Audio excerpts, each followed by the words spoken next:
Did Motionless in White rip off Ronnie Radke and Falling in Reverse? I'll show you the evidence and you can be the judge. So last week on Twitter and Instagram, Ronnie uploads this picture of the new Motionless in White tour poster for Fight or Fright Philly. It's got the werewolf on it, the red jacket, the blue background, and Ronnie says, "I'm a popular biter." And what he's referencing here is Popular Monster, which in that video, Ronnie turns into a werewolf. And he's saying that Motionless in White has stolen this aesthetic or this style from the Popular Monster video. He also shows this tour poster from the Live from the Unknown tour, Falling in Reverse, that's got the blue background, the werewolf, the lightning. And Ronnie's saying that they've stolen this look and aesthetic of the werewolf. And so at first when I saw this, I was on the phone with my wife and I was like, yo, go look at what Ronnie put up and let me know what you think, because we both love, we like both these bands. And she's like, I see it, the werewolf and the colors and everything. And I was like, I don't know. You can't put a fucking like copyright on werewolves. Like that's already been done. Like Werewolves of London. Like you can't be like, all right, nobody in metalcore is making werewolf videos anymore because I made one. Thriller, Michael Jackson, which Ronnie changed his name to Michael Jackson on fucking Twitter after this blew up. So yeah, anyway. So Ronnie, somebody says, yeah, because you can't make a metal song about werewolves now that Falling in Reverse did one. Like, Ronnie, come on, dude. And Ronnie claps back and says, bro, it's the timing. Of course, people have done this. Popular Monster, I turned into a werewolf. They went to the same, Motionless in White went to the same video director because the video did well. And people told him this.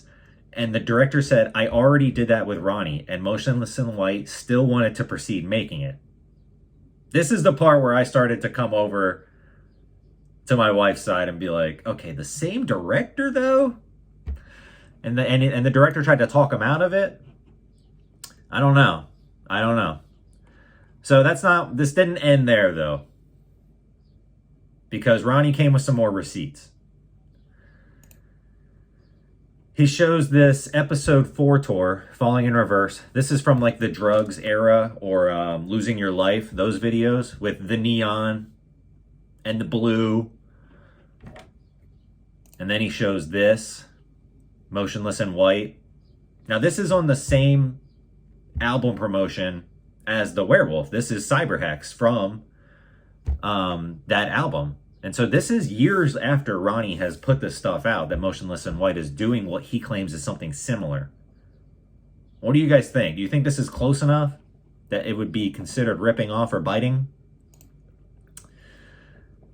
And then these images from the videos. I think this one's Losing Your Life with the screen, And then Cyberhex. And then more of the blue with the red lighting, the red neon light. And then here's Ronnie with the blue and the red. So yeah, I mean, some could say it's a stretch, but there are similarities there. You can't deny that there are similarities, at least. And so Ronnie ultimately says, y'all will never understand. A lot of bands feel like this, but don't say anything. I just speak up on it, and I can assure you, I'm a bit tactless in my approach, and at the end of the day, who cares? But I'm just saying, it's a fucking ripoff. All right, this was the funniest one. So somebody says, okay, like how? He did your special effects and makeup, so what? And he said, that I turned into a werewolf. That's the point. He should have transformed into another creature, like the creature from the Black Lagoon. Turn into anything else, but a werewolf? But Ronnie also doesn't own the rights to werewolves. What's the statute of limitations on turning into a werewolf? Michael Jackson did it in the 80s. And then Ronnie does it in the 2010s. 30 years later. Does Motionless in White have to wait 30 years to make a werewolf video? And then Ronnie says, you know what I think it is? It's the fact that people don't acknowledge inspiration. Like they see something doing good and try to do it, but pretend like they got it from somewhere else because they don't want to come off like they're jacking a current thing. And then he says, I mention my inspirations in my music. I grew up listening to Eminem and horror movies, which he does talk about those two things all the time. You can hear Eminem inspiration in my rapping. I literally say it on my songs. And he says, let's make 2024 the year we give credit to each other and stop lying. Bring Me the Horizon is inspiring. Bad Omens is inspiring. Parkway Drive is inspiring. Architects is inspiring. All these bands are inspiring, and we should be talking about how they influence us.